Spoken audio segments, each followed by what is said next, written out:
在主面前，细细数算神的恩典，我才明了你的奇妙带领。我等候，愿能诉说你的心意，未来的路，愿走在你旨意中。在主面前，细细数算神的恩典，我才明了你的奇妙带领。我等候，愿能摸着你的心意，未来的路，愿走在你旨意中。献上我最爱，在祭坛前步带走，带领我前往你所应许之地。我的一生在你手中，惊涛骇浪，主与我同在。我的一生在你手中，勇敢前往，向标杆直奔。我的一生在你手中，甘心顺服，得最终奖赏。我的一生在你手中，我深知道，我的一生在你手中。在主面前，细细数算神的恩典，我才明了你的奇妙带领。我等候，愿能摸着你的心意，未来的路，愿走在你旨意中。献上我最爱，在祭坛前步带走，带领我前往你所应许之地。我的一生在你手中，奔涛骇浪，主与我同在。我的一生在你手中，甘心顺服，向标杆直奔。我的一生在你手中，甘心顺服，得最终奖赏。我的一生在你手中，我深知道，我的一生在你手中。让我最爱，在祭坛前步带走，带领我前往你所应许之地。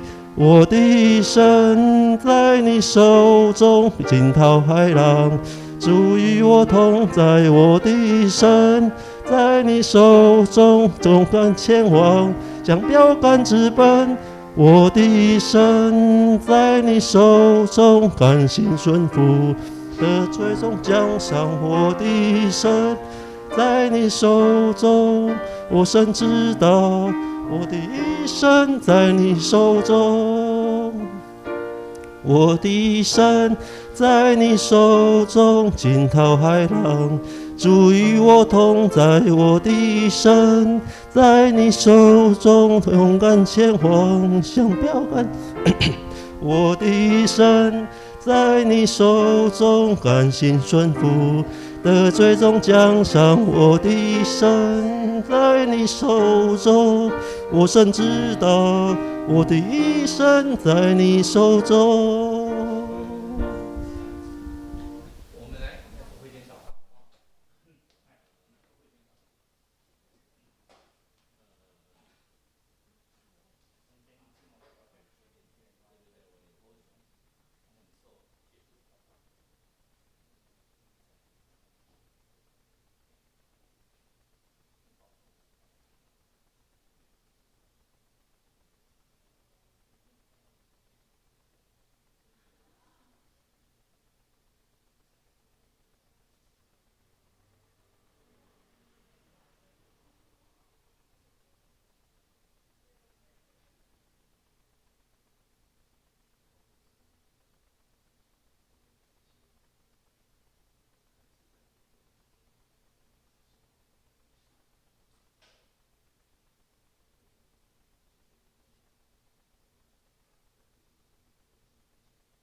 宣召耶和华，我喜爱你所住的殿和你显荣耀的居所。至于我，却要行事纯全，求你救赎我，怜悯我。感谢天父阿爸，感谢他恩典，我们再次奉主耶稣基督的名来聚集、来敬拜、来侍奉。那不论是我们是侍奉的，或是我们是参加敬拜的。只要我们的心是向着主，他就喜悦我们，向我们仰脸。那再一次在主面前全心全意来敬拜，将这个世界的苦难我们的愁烦，还有我们不能胜过的事都交托给他，让他来为我们征战。我们也祈求圣灵，恳求圣灵来在我们当中运行。那借着诗歌，借着讲台的信息，还有礼拜中每一个环节来对我们说话。我这时候邀请大家一同站立，我们一同用感谢的心来颂赞。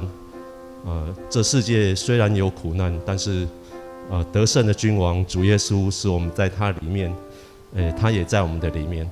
谢谢主，一同来用感谢的心来歌颂。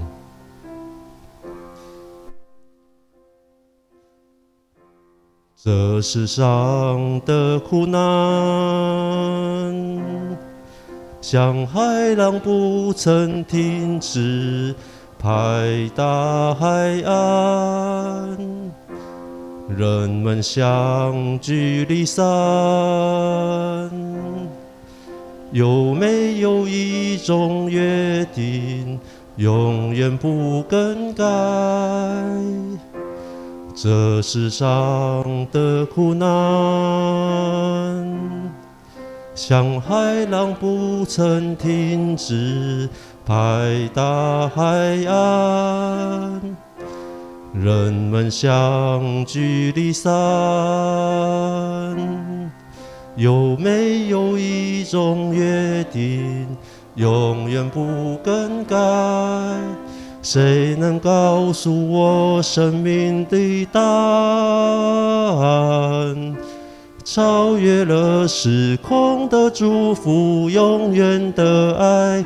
耶稣，你胜过了世界，胜过了死亡，胜过了黑暗的权势，坐在父右边。世界的亮光，荣耀的君王，耶稣，无罪的羔羊，为我走上十字架。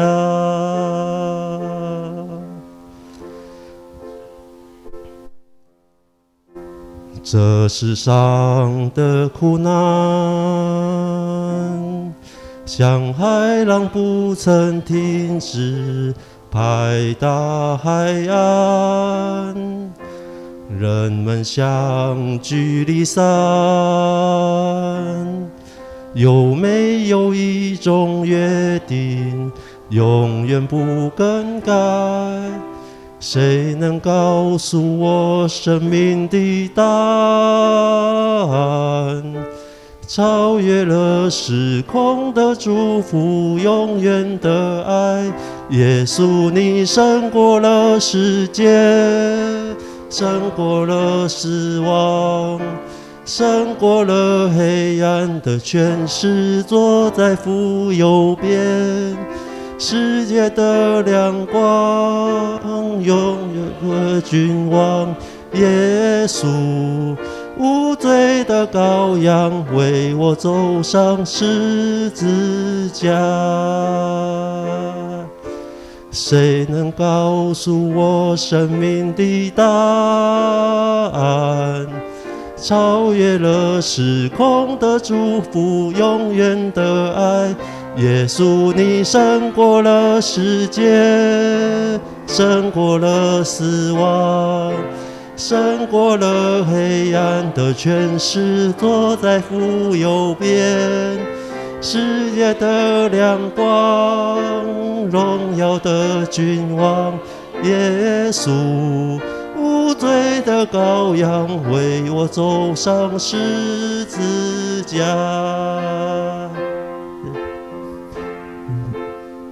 耶稣，你胜过了世界，胜过了死亡，胜过了黑暗的权势，坐在父右边。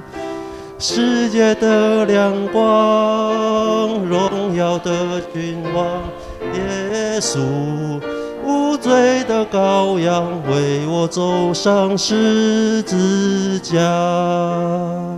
耶稣，你胜过了世界，胜过了死亡，胜过了黑暗的权势，坐在父右边。世界的亮光，荣耀的君王，耶稣，无罪的羔羊为我走上十字架。耶稣，无罪的羔羊为我走上十字架。主啊，是的，因为当我们还是罪人的时候，你已经为我们走上十字架。如今我们在基督里是新的创造，我们的一生都在你的手中。求主帮助我们的心能够胜过老我的血气和不属神的信念，使用我们的生命成就你的荣耀。相信这一路上所需的主你都预备。谢谢主，奉耶稣基督的名，阿们。我们继续用我的一生在你手中，我们用感谢的心继续来赞美主。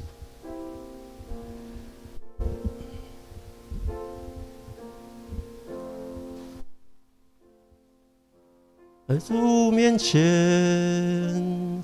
细细数算神的恩典，我才明了你的奇妙带领。我等候，愿能摸着你的心意，未来的路，愿走在你旨意中。在主面前，细细数算神的恩典，我才明了你的奇妙带领。我等候，愿能摸着你的心意，未来的路，愿走在你旨意中。献上我最爱，在祭坛前不带走，带领我前往你所应许之地。我的一生在你手中，惊涛骇浪，主与我同在。我的一生在你手中，勇敢前往，向标杆直奔。我的一生在你手中，甘心顺服，得最终奖赏。我的一生在你手中，我深知道我的一生在你手中。在主面前，细细数算神的恩典，我才明了你的奇妙带领。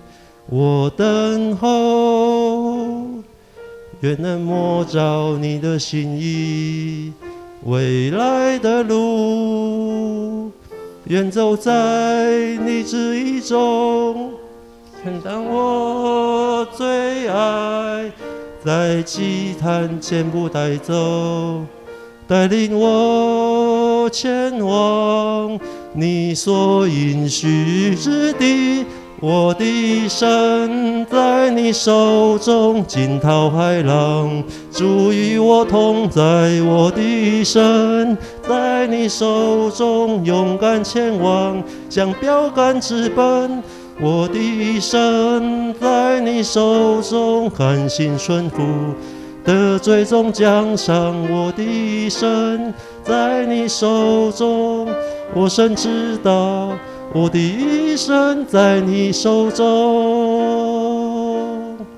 献上我最爱，在祭坛前不带走，带领我前往你所应许之地。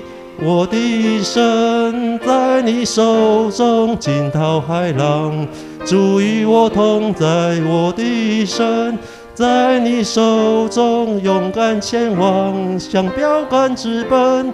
我的一生在你手中，甘心顺服，得最终奖赏。我的一生在你手中，我深知道，我的一生在你手中，我的一生在你手中，惊涛骇浪，主与我同在。我的一生在你手中，勇敢前往，向标杆直奔。我的一生在你手中，甘心顺服，得最终奖赏。我的一生在你手中，我深知道，我的一生在你手中。主啊，是的，因为在你的生命，在你里面有我们生命的答案啊，我们还要跟从谁呢？主啊，愿你光照教会，叫万民得知你的道路，你的救恩，使一切的荣耀都归于你。谢谢主，愿那我们献上嘴唇的果子。此时求主也安静我们的心，使你的话借着圣灵能够刻在我们的心板上。谢谢主，这样祷告奉靠救主耶稣基督的名，阿们。各位弟兄姐妹，请坐。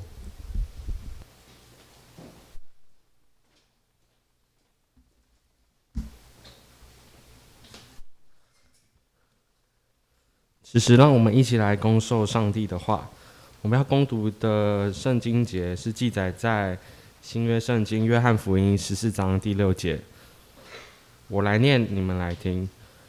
耶稣说：“我就是道路、真理、生命。若不借着我，没有人能到父那里去。”此时我们要请蔡崇义长老为我们来证道。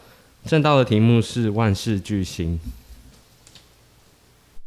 弟兄姊妹平安，请跟各位的我们的好朋友们、我们的兄弟姐妹们说声平安。我们一大早能够在主的面前，这是一个福气，我们一起来祷告。谢天父，求你降临在我们中间，求你圣灵在我们每个人的心上，让我们在侍奉中得着主你的安慰，得着主你爱的浇灌，得着主的恩典。我们这样祷告，奉主耶稣的名求，阿们。我们今天继续来看我们先锋小组里面万事俱兴 Way Truth Life， 就是刚才我们圣经所讲的，主耶稣就是我们的道路，我们的真理，我们的生命。那么我们第一堂课我们讲的是幸福，每个人都希望得到很大的幸福。你的一生幸福吗？有时候你只有在跟你的家人在一起的时候，我们中秋节快烤肉了，中秋节没有烤肉就是少那种气氛哦，因为现在 COVID-19 大家好像不太敢烤肉，可是就大家围在一起，那就是一个气氛，那就觉得很幸福。幸福有时候是一个心态，幸福有时候就是看你怎么去理解它的意义，但是真幸福要在主耶稣基督里。上一次我们讲的是真相大白，慢慢我们怎么知道幸福呢？真相慢慢显露出来的，因为在主里面，它会得到人生的丰盛，它会让你有丰盛的生命，你有丰盛的生命，自然你就会得到幸福。今天我们说，耶稣说，来，我们一起来，我就是道路、真理、生命，若不借着我，没有人能到父那里去。幸福的道路就只有一条路，依靠主耶稣基督。日本最近有一个很有名的连续剧，就《彷徨之刃》，他在讲说的就细说是一个人，就是他的名字叫长风从树哈，就是说他一个父亲，他的独生女惠某遭受奸杀。哇，他父亲在那很生气，那时候他知道凶手在哪里，他要实施报复，所以他去杀死那个凶手。当然就整个舆论就很哗然，所以他们就会把它拍成一个连续剧。连续剧里面是谁能够定我们的罪？谁是坏人？谁是好人？其实这个世界我们一直很彷徨这些事情，谁是好人，谁是坏人？台南发生了2个警察被杀的55刀的事件。那现在废死联盟成为大家所攻击的，废死联盟特别提8个案例出来，其中一个案例叫做卢正案。我在这里特别声明，卢正案是我判的，一点都没有错，因为我判的非常的正确，到现在找不到答案，用了各种抹黑的方法。陈定南时代执行，有时候我问上帝说：“我这个权利剥夺人家生命吗？”但是我尽我的职责，法官去判。你在我的判决书若找到一点的错误，我可以承认，我可以道歉。可是找不到任何一点错误，可以这样污蔑吗？你知道几年吗？20年。这20年来，几乎只要我快出头了，我看人家拍我什么，就有这些人。民间司改会、废死联盟、什么冤狱赔偿协会、什么两公务监督联盟，这所有的人权团体，说好听是人权团体，就开始污蔑你，开始骂你。所以我就觉得说，我有人权吗？那个被害人曾重树，最后是30公斤在奇美医院死亡，气死掉的。你之前为什么问我？我在基隆地院当院长，问我说，你为什么还可以这样继续这样？不是说快乐活下去，就是这样正面的坚持走下去。人家每天骂你，每3个月就骂你，就杀人的刽子手。我说自然上帝有审判，因为罗马书12章19节告诉我们，不要自己伸冤，伸冤在我。不要自己伸冤的，上帝主会报复；自己伤你的伸冤，上帝自然会做主。在监察院副院长这件事情上，也是他们在做手脚，我很清楚。所以我本来不想当监委了，因为我觉得我又不想这个权利，为什么你们要为了权利，为什么大家拼搏？尤其黄国昌看到我就恨之入骨，我从来不认识他，只是因为跟他不同卦，这个人就是威胁。所以我们人到底谁是好人，谁是坏人？有这一次的事情出来，所以家属们非常的生气。现在废死联盟好像成为众矢之的，但是可能过一阵子，他们又是人权的代表。这些人真的有人权吗？其实我跟他们相处，我都很熟，背后做手脚的也是他们，说人权的也是他们，剥夺人家人权的也是他们。我们不能定人家的罪，谁能够定我们的罪？我们是带着罪而出生。在座的各位弟兄姐妹们，谁能告诉我你都没有罪呢？各位弟兄姐妹们告诉我说，我这意思都清清白白的，我不敢讲。我们有法律上的罪，有世俗的罪，还有更重要的，在上帝眼前的罪。上帝的罪是什么？毫发无差。我们做得到吗？其实上帝本来创造的那个时候，是让人毫发无差的来敬拜上帝。可是我们不可能毫发无差的罪，所以人类发生了第一件的凶杀案是什么？该隐杀死亚伯，因为上帝悦纳的亚伯的献祭，感觉嫉妒。人类最大的罪叫嫉妒啊！各位有没有感觉到，受到很多的政治错从嫉妒而来？你会觉得说，我跟你又无冤无仇，你为什么这么恨我？因为我嫉妒你，嫉妒你的才能，嫉妒你的技艺，嫉妒你的发展，嫉妒你任何的东西。那嫉妒就会产生一个很大的冲突，就会让我产生一个很大的罪。在这个杀警案里面，我们看到，哇，社会上这关注的一大堆。可是不要忘记耶，警察开枪啊，风险很大。一个警察开一个枪啊，报告写不完，有一个警察还被起诉，6年之后判无罪。你觉得这个警察还有救吗？他的前途都完蛋。我们为什么为了人权一点讲究的人权，我们都事后再讨论人家人权？我们在监察院成立人权委员会。可是有时候其实我看得出来，这些东西很多东西，用我们来讲，我们心里都很痛苦。现在是四处找人家麻烦的地方，可相对的，我们真的是都没有罪吗？我从当法官、当检察官都是在找人家的罪，可是我说经常反省自己，我们的罪难道比他们轻吗？我们犯的错会比他们少吗？公视有一个影集在台湾也造成很大的轰动，就是什么？我们与罪的距离。当然，这是以郑捷为主角来做这些戏。郑捷各位都知道，就是那个我们的北捷杀人案。郑捷说：“为什么杀那么多人？”他说：“我们在台湾反正杀一个人不会被判死，就像我们台南的那个娱乐城杀一个儿童。那时候我杀一个儿童，反正我不会被判死，我又没有工作，我就这样一辈子可以在监狱里面生活。我并不是说我赞成死刑，如果能够把死刑拿掉，当一个法官是多心理上的压力多大？判你死刑对法官压力多大？可等你判完之后，就开始遭受任何的责骂。不管你判多久，只要你判过一个死刑，那个法官大概就一辈子被骂，除非那个法官永远不出头。骂人的人都很简单的，每个人都现在是达官显要啊，有的都已经做到国家几乎是第3高的位置。那些人最会骂人，赚的钱也最多。我讲的大概知道我在讲谁了吧？可是我有时候心里很难过。你们靠骂人来取乐，你们靠人权来得到你们的利益，你们自己有人权吗？谁能够定我们的罪？我们自己都不能定我们自己的罪，我们自己都是罪人呢。在我们定人家的罪的时候，正确的父母被整个的排斥我们永远在排斥人，所以我经常问你一个问题：陈进兴，你们大概对陈进兴不太了解，可是我们那个时代，陈进兴是大坏蛋嘛。陈进兴啊，抢劫、杀人，无恶不作。白冰的女儿白小燕就被他杀死，鲁人勒书让他杀死掉，四处逃亡，杀了一大堆的人。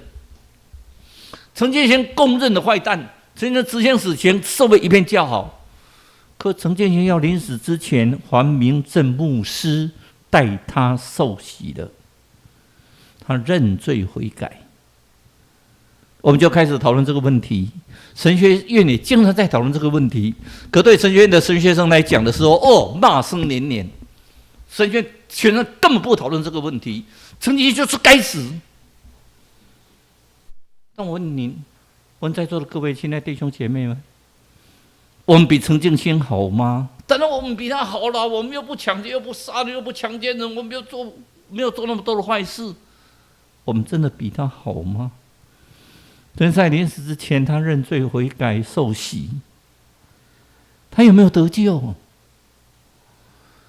如果陈进兴怎么可能得救？陈进兴得得救，那我当然更可以得救，真的吗？那在丁耶斯旁边那个盗贼呢？他有没有得救？决志受洗都可以得救，没有错，但是出于你的内心。陈进兴有没有得救？我现在没有讲出这个答案，你们自己去想。但郑捷的父母，他只讲一句话，他说：“谁愿意花了20年来养一个杀人犯呢？”我们每一个人在指责任何一个人，这个人家教不好，这个人父母要负责，这怎么教出这种小孩？这小孩子怎么越长大越差？怎么成社会的毒瘤、社会的败类？那我们有没有想到自己？我们有没有办法说献出我们的一份力量？今天早上起来，我重新把我们的讲道在思索的时候，我太太昨天晚上说：“你那晚还要重新再改啊？”结果我早上本来想重新改，可是接着说已经没有时间再改了，因为我在想一个问题：我们怎么去定人家的罪呢？在末日审判的时候，主要是要定我们的罪，但是我们怎么去定人家的罪？因为我们本身就彷徨，我们看小孩，也就是说让小孩到我这里来，因为天国是他们的。可是因为我们都有罪根啊，我们看小孩有一个很事情，我们难道都是罪人吗？我们罪有没有在我们身上？小孩子有没有罪？各位一定讲说，小孩子怎么可能有罪？罪在我们身上其实在我们小孩子的身上，我们发觉到说，其实罪从我们一出生就带着罪来出生我们有比谁好啊？我们带着罪来出生你看小孩子啊，之中互相会纷争，会嫉妒，为了嫉妒你会抢你玩具耶。我们家2只小猴子经常为了抢玩具在那边吵架，我们觉得它很可爱，那小孩子嘛不懂事。可是你发觉到我们本身就有那个罪根了。我们看到别人的小孩子，只要小孩子一吵架，父母就各自为了这个小孩子，2个父母甚至大人就开始打架了，打完了老半天，2个小孩又好了，又去那边再玩了。每个小孩子都是我们的宝贝，上帝给我们托管的产业。可是就是在小孩子的身上，我们感觉到一件事情，我们自己本身要反省是什么？我们都带着罪来出生呢。小孩子有嫉妒，有纷争哎，嫉妒是最大的罪。嫉妒在法律上没有罪，在人的法律没有罪，可是在神的法律里面，嫉妒本身就是罪。我们经常为了嫉妒来害了很多的人，我们为了嫉妒让很多的人陷入我们很难过的地步。我们从小孩的身上，我们发现到，尤其那么随着年龄的长大，我们开始做一件事情，什么？很彷徨无助哎。工作、事业、学业、爱情、婚姻、家庭，开始陷入彷徨哎。我们年轻人开始陷入彷徨，一天又过了一天，一天又过了一天。我们经常说啊，我们认为事业决定了人生的可能性。在我们的政治界里面都讲一句话：个性决定了你的命运。你发觉到，在这个同侪里面，你升得特别慢，为什么？你不会交际应酬，你的个性就是这样，独善其身，把自己的事情做好就好。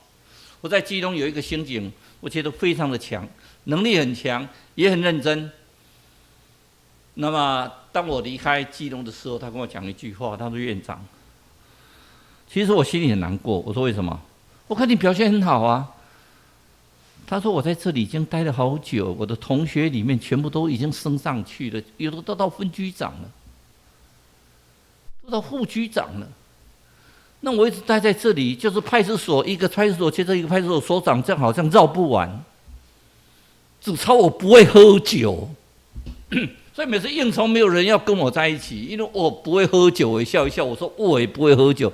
院长，我知道你不会喝酒。”但你不觉得说很多的排斥都会在这样发生吗？最近姐姐调动了好几波，每次看到她都没有她的名单，因为她永远不得人缘，她的人缘变不好，不是人缘不好啦，就是这个人缘根本不够资格当刑警，不会交际应酬嘛。你的视野决定你的方向，你的视野你看到的东西决定你应该怎么做，但是更不要忘记，你的视野是不是充实呢？年轻人身上，我们看到人生最长的彷徨是很多人不知道干什么。我们经常年轻人听到他讲一句话：“我想做这个工作，可是我想要好好去念书，我又想去考高普考，我又想去国安局工作，我又想去找一个政府的工作。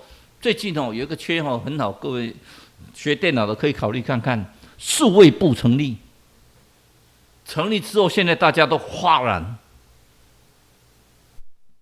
我的讲道可能会传出去，我不怕。数位部有300多个名额，其中有一半可以用约聘，你不要考高普考。唐凤讲一句话，部长就唐凤，他说：“只要你的能力强，不管学历，薪水由我们核定，职等啦，就进去的职等由你核定。”你可能当公务干了一辈子，我自己也蛮自豪的。我是总统所颁定的14职等公务员最高就14职等。我颁，现在已经很多法官已经没有，法官已经不在公务员职等之列。我们当时还是在公务员职等之列，我是14职等职等是什么观念？就是常务次长，不是政治任命的。文官这样升上来，最高职等就14职等。所以这种多不多？非常少你们官级也很少啦，不要讲别的。但是我们在这个在生的方向里面，我们都知道说，在数位部里面，我们就在讨论这个问题。我跟你关系比较好，我进来就把你核定14职等，约聘就可以。我进来把你核定，开玩笑，我们14职等那时候是为了马英九特例来开一个14职等的甲等特考，现在更容易。今天我就把你核定12支等。所以人想不要念书好了，我把你核定13支等，再差一支你就44支等了，怎么办呢？这个对我们的国家有没有帮助？不知道啊，因为刚成立，目前在招募人员，我看各方的角力都来了，甚至有人来拜托我说，能不能跟谁讲？我说我都不认识人，虽然你们相信不相信，对我来讲，绝对不会去干涉任何的人事，因为对我来讲，你就靠你的能力去争取嘛。我一辈子是靠我的能力争取呀，我从来不交际应酬啊。我的背景就是上帝，我们上帝会去争取，所以你的视野你会彷徨，你会觉得说，知道了也是走不晓得方向，对不对？当时我在土地银行的时候，我爸爸跟你讲说：“阿姨呀，你绝对不要再换职业了，金饭碗呢。”我在土地银行那时候去银行去金融界，我说不得了哎，金饭碗、金饭碗。多少人希望去土地银行，而且我是全国高考里面第2名诶，金融法务诶，不得了诶，连中央银行都希望你去那边，哇！中央银行那时候是不得了的单位，现在中央居然派人下来说跟你鼓吹说是能不能到中央银行？我只问他一句话：中央银行家也没有设分行啊？没有的话没办法，我不能离开家。所以那时候你的当初我去考司法官的时候，我爸爸非常生气耶。当法官就贪污啊！当法官没有用，当法官是不是基督徒应有的行为？你怎么可以去当法官？那是叫推事。我还跟我爸爸争执了半天，就爸爸说：“跟你考1年，考不上你就不要再想了。金饭碗这么好，你都不到那个银行里面去当，还好那一年就考上了。”所以相对的，我们有时候心里在想说，上帝给你们的，你的未来会不会成功呢？我们都在困惑说，其实更重要的是人生，你要得到上帝的救恩呢。那个救恩会让你有饱足，这个上帝会让你丰盛，那个救恩可以让你的生命就充实。也许你人生彷徨走的路，你觉得说我应该走当初我如果走这条路就好，但是我如果这样走就好，但是我如果走数位，我如果走那个电脑的，现在你看我只要到一定资格，我觉得到有关系的话，我可能在数位部里面，我一下子去就当一个司长、处长，我就可以当高官了，我可以当叶片的那个研究员呢，比教授的薪水还高。但是我们相对的人生的善与恶，我们谁能够定谁的罪呢？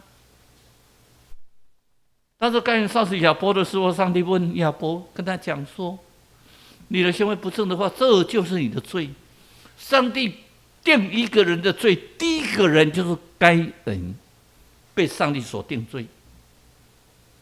除了之外，我们试想，就是我自己想一辈子定下的罪，我有时候感到很惭愧。我们谁能定谁的罪呢？台南的杀警案，大家该给他死刑，判死刑，该烧死他，该做什么事情？可是另外一个角度，我们在基督徒里面，我们要想一想，谁能定谁的罪呢？今天一个人来，这个人不行，这个人不好，也许你觉得不好，可是在上帝眼中，他可能是好的。我们的人生就像这个迷宫图一样，你不觉得你的人生就这样绕，彷徨一直绕不出来？尤其我们年轻人刚开始的时候，我们讲说这一辈子的事情，我如果走错路的话，就没办法回头，一辈子就这样像迷宫一样绕，怎么绕了，然后你就走不出来你的世界。我们人生非常的彷徨，所以上帝主耶稣告诉我们什么？我们每一个人要常常走主耶稣的道理。受主耶稣的道理，就可以当主耶稣的门徒；当主耶稣的门徒，就会得到真理；得到真理，就会让你得到自由。主耶稣告诉我们什么？我们犯罪就是罪的奴仆，所以你们不要犯罪，就是罪的奴仆。讲是很简单，可是每一句都是很深的道理耶。我们要遵守上主耶稣的道理，难不难？很难呢。我们经常会犯错。这就觉得道理，这样就会得到真理呀，真理就得到自由。我们纵然得到这些真理，说我们心理上有时候是忐忑，不见得是自由，所以我们现在在犯罪，我们就成了罪的奴仆。我们这罪的奴仆的时候，我们就常看到，我们就像一个人生就是一个木偶被撒旦所操控。我们在罪全十字架的结果，我们真的得到自由吗？尤其我们本身的焦虑，人生的焦虑。台湾是全世界用安眠药最多的地方，因为我们深深的很的焦虑，尤其焦虑药在全世界各国里面，台湾用的最多，高官更多，所有的高官里面大概都会用到。为什么每天发生了这么多的事情？你看一个杀警案之后，郭台铭各捐500万，就指明2个人，内政部长徐国勇、法务部长蔡清祥下台。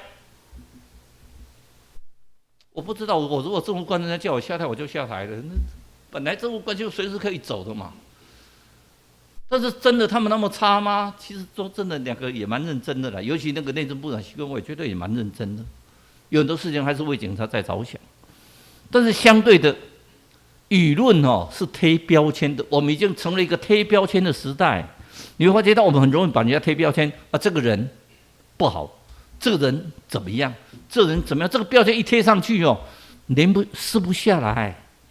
我甚至有接到一个网站里面告诉我说，蔡委员，你有很多负面消息，我们可以帮你把它弄负面消息下来，就是要钱。我说没关系，就弄啊，看负面消息多少就多少。这个负面消息一弄下去的话，你纵然以后人家替你洗清都洗不掉，你一辈子就有这些负面消息耶，那就一辈子就一辈子啊。负面消息只有上帝，我只要在我上帝面前不是这些负面消息，那就可以了啊。人认为我怎么样，那又怎么样？你说我吃喝嫖赌，我太太相信就好啊，上帝相信我就好啊。你说我犯了很多的罪，这个判不对，那个判不对，没关系呀，上帝知道就好啊。我们为了消除我们这些东西，我们的消业障了，我们拜不停了。尤其你看，我们上个礼拜在讲，只要马祖出巡烧王船什么炸邯郸我们用了很多人为的罪过来消除我们的罪。我们有得到罪吗？那个其实是飞蝇扑火。你再怎么去做，都没办法消灭你的罪，除非通过主耶稣基督。所以你们看到我们经常做什么？做功德。为什么要做功德？那么让你以后比较好过嘛。所以我们要做功德。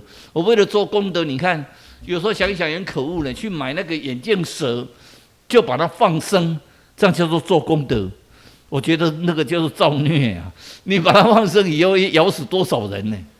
那你把它鱼买了一堆鱼，就去把它放生，这些鱼在那个生态里面尤其那个日月潭被放了很多那个腐鱼，所以日月潭很多日月潭里面本身的鱼就被那个所放生的外来种全部吃光了。你这个是济公的话在造孽，我不知道但是就是有人就是很相信，所以我是觉得，因为信基督教实在是太容易了，不要付出任何代价，所以我们好像不珍惜耶。如果你去信佛教，那个要花很多的钱呢。你看，光烧纸钱，我不晓得谁发明这个纸钱，实在很厉害。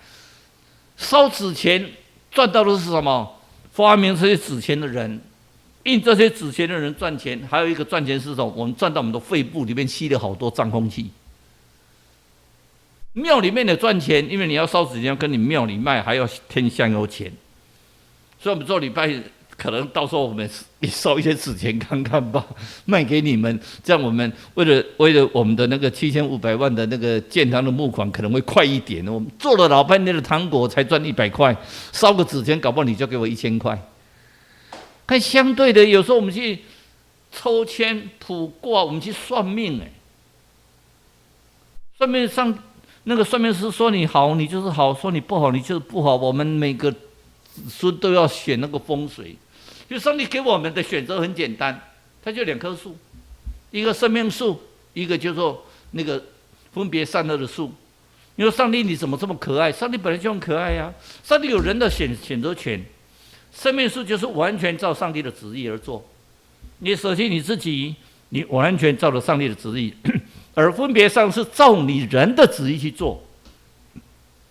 所以撒旦那句话对我们来讲有很大的诱惑。只要你去吃了，你就跟上帝一样，你眼睛就亮，你非常聪明。我们经常讲要非常聪明，可是上帝给我们的生命是什么？是在启示录，各位有空的话，启示录22章从第1节开始，你去念念看。以后我们的地方所到的地方，那个是有生命的河流着，涌流着。我们是黄金街，我们的生命甚至有一个生命树，这棵生命树里面可以结12颗的果子，每个月都可以结果子，让我们生活得到充裕。只要生命树的叶子，我们只要身体不舒服，生命树的叶子都可以医治我们所有的病。是不是多好的一棵树？可是我们居然不选择它，所以我们现在鼓励一个运动啊，就慢慢鼓励一个运动是什么？家庭里面要有个生命树的运动。我们从小要给这些小孩子知道说，信上帝，你的自己的生命就会丰硕，就生命树的一个运动。所以我们知道什么？这说明了什么？告诉我们这一件事情是有2条路，你怎么选择？一条路啊，要经过主耶稣基督十字架之后，那个路是弯弯曲曲，又小又窄，然后才来到天堂。那条路就是吃喝玩乐。所以有2个地方你要自己去看，一个就是什么？就天堂跟地狱。我们所看到的地狱是永火、永生跟永火，这个地方你千万不要去。可是另外一个地方是什么？天堂的地方，你就务必要去。这2个地方，所以要真正解决知道，就是今天我们所讲的，通过谁？要通过十字架，通过主耶稣基督，因为他是什么？他可以告诉我们什么叫做道路，什么是 way， 什么是真理，什么是 truth， 什么就是生命，什么是 lie。我们通过这些，我们就可以到父那里去。没有通过主耶稣的十字架，我们不能到上帝的面前去。所以，我们今天讲这件事情，我们每个人，上帝创造人类是要最好的，在创造人类，希望我们人类成为上帝最好的伴侣。所以，上帝创造人类就是，但是人类是什么？生来我们人类因为自己不争气呀、我们是选择那个魔鬼给我们现在的那个分别善恶的树，所以我们种下我们的罪根呐、所以圣经里面提到说，神爱世人，甚至将他的独生子。有人认为说，那独生子的话，就是独生是用我们的观念，是神本身下到人间来。独生子的观念就是神唯一的到我们的人间来，让我们信上帝的人得到不至灭亡、沉沦，反得到永生啊！这是一个多美的一个观念呐、所以我们知道，信上帝的人不止不会下地狱啊，而且可以得到永生，死后可以上天堂啊！这个永生是从现在开始哦，永生不是说死后才有永生，是现在开始你就有上帝满满的生命在你的中间，那你这一辈子就是可以信耶稣得到永生，不信耶稣下地狱，很简单的一个道理。所以我们就是经常说，你是不是相信这位 superstar 呢？他就是一个巨星，你是不是应该呢欣赏到巨星的风采？因为他给你什么？刚才所讲的，特别给你救恩。在卡内基音乐厅，卡内基是美国最大的音乐厅啊，他经常举办很多的音乐活动。他这边有一个钢琴大师在那边弹钢琴。我们都知道音乐会有一个特色，弹钢琴弹到，一首曲，大概3首曲子一个段落完之后，那个音乐家就会走到幕的里面，大家就会开始拍手，那又请他再出来，不是中间的休息就是等演奏到一个段落，音乐家都会先走到旁边去。结果那个一个音乐家在那个卡内基弹钢琴，那弹到一个段落以后，他也是站起来，他就拍手，他就鞠个躬，就到那个另外的荧幕里面去，大家就开始拍手。没想到一个9岁小孩看到那边有一部钢琴，就开始走，这边旁边有个阶梯，他走上去，坐在钢琴，全部的观众就一直下来了，赶快下来！他的父母赶快冲着要去抓那个小孩，那个小孩子反正一直走到那钢琴前面就开始还有那个美国最有名的快歌，当当当当当当当当当当当当当当当当当，反正就是弹那个最基本的歌曲，在那边弹，下来了，小孩子下来了。那个钢琴师本来在等大家拍手出来，就让干警司赶快冲出来，告诉各位不要讲话，拍手，继续拍手，继续拍手。他赶快，小孩子坐在那边弹琴，那个干警司就整个手放在那边，他一边弹琴，在那个叮叮当当当当哦，就跟他配伴奏。哇，那个曲子哦，好美哦，一直配伴奏，所以大家拍手更大声，配伴奏，配伴奏，配伴奏。哇，那个小孩子比较从头到一直弹，一直弹，在那边配伴奏。哇，这个曲子，全部人都好感动。他的父母本来要去抓这个小孩，就停在那边，好感动的。弹完以后，他就把这个小孩子9岁小孩子在我们坐下来，2个人对观众一鞠躬，哇！ Super Star， 主耶稣给我们 Super Star， 他是万事巨星，他要我们是什么？很单纯的顺他的意思去做就好。所以那干警司跟那小孩子讲：继续弹，继续弹，继续弹，你继续弹就好。只有我们继续弹，主耶稣会帮我们伴奏，让我们成为万事巨星。那个就是救恩。所以我们每一个人在上帝的面前都可以成为。 依靠我们的万事巨星主耶稣基督，可以得到充分的救恩。这是一个何等大的恩典！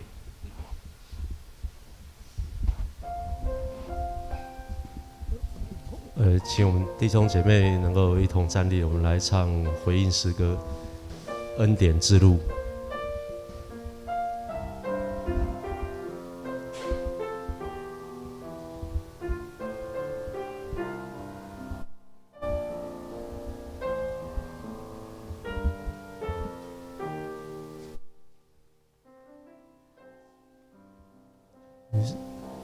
你是我的主，引我走正义路，高山或低谷，都是你在保护。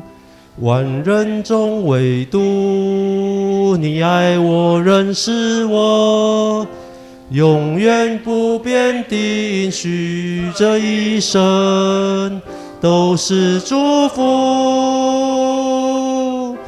一步又一步，这是恩典之路。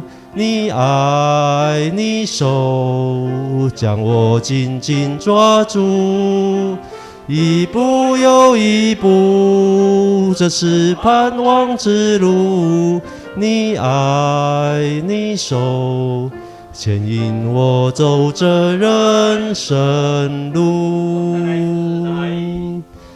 你是我的主，用我们的心来引我走正义路。高山或低谷，都是你在保护。万人中唯独你爱我，认识我，永远不变的应许，这一生都是祝福。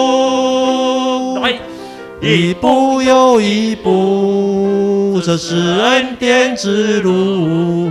你爱你手，将我紧紧抓住。一步又一步，这是盼望之路。你爱你手，牵引我走这人生路。亲爱的主耶稣，这是一条恩典之路。 你是万事巨星，你带给我们救恩，你带给我们会得到那个永生。求主你帮助我们在我们彷徨无助的时候，带领我们走这一条恩典之路。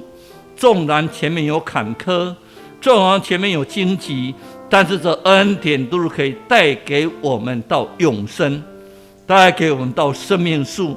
带给我们到喜乐的全年，我们这样祷告，奉主耶稣的名求，阿门。请坐。请大家依然站立，我们以奉献来回应上帝的爱。请大家和我一起来唱奉献诗歌《新圣诗》303首。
请坐。这时我们一起来背诵今天的金句2次，记载在约翰福音14章6节。我们一起来读。耶稣说：“我就是道路、真理、生命，若不借着我，没有人能到父那里去。”耶稣说：“我就是道路、真理、生命，若不借着我，没有人能到父那里去。”约翰福音14章6节。那下周的主日圣工轮值，请大家再注意，就是华语跟台语礼拜，会合并为一场。那时间是更改为早上10点开始。那请大家注意。那我们今天欢迎一位新朋友来到我们中间，是蔡正雄弟兄。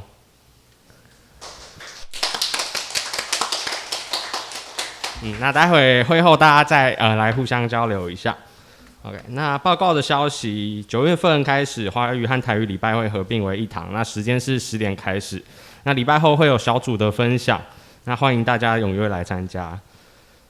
那今日礼拜中台语礼拜中会举行升级式，那会请林牧师为全体的学生来做祝祷。那小学的话升小学的话是有洪雨桐、李博元，那升国中是许耀，升高中是骆以晴、吴若安跟许悦，升大学是杨正颖、杨永全。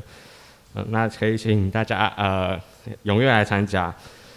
那今日的礼拜之后会有背进去的活动，那欢迎兄姐可以一同来参加。那下周9月4号的主日会召开定期的长执会，那也请长执能够准时来出席。那如果有任何的提案，都可以向职业的长执来提出。那另外，今生奖学金即日起开始申请，那合乎资格的在学学生，请在9月4号前缴交成绩单给教育部的业绩和长老。那预定会是在9月11号的主日礼拜中来颁发。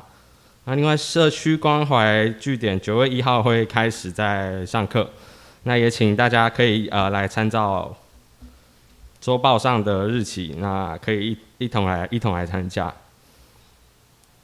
那这时候我们要一起来做公祷。那我们也为了身体欠安的弟兄姐妹一起来代祷，那也求主能够来一同来扶持，也能够走过这个艰难的时刻。那我们也为了萧金山、萧树林、萧永杰、刘淑媛、萧艺兴、萧雅欣、萧培生以及黄胜日、许之嘉、黄瑜武、黄鹏璇的身心，还有各项的事业，还有生活起居来做代祷。对，那其实我们大家一起来起立，来为这些事情同心来做代祷。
阿爸父啊，感谢你垂听我们的祷告，父啊，求你能够接纳我们这些软弱的祈求，求你能够用你的全能、你的爱来扶持我们走过各种艰难的挑战。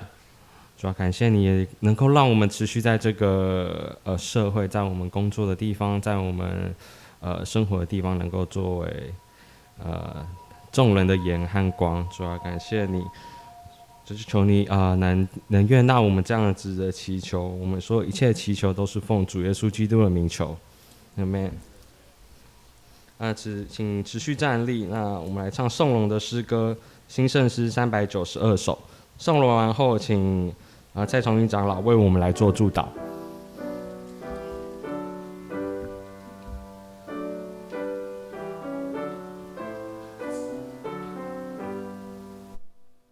赞美一神万合之源，天下神灵都当颂言，天上万军也赞主名，同心赞美父子圣灵。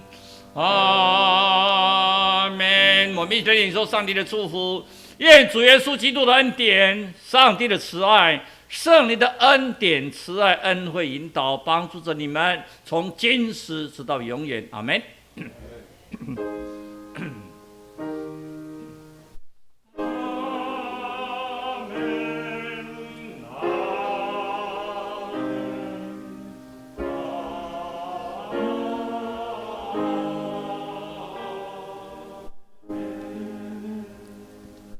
请坐，默祷，闭会。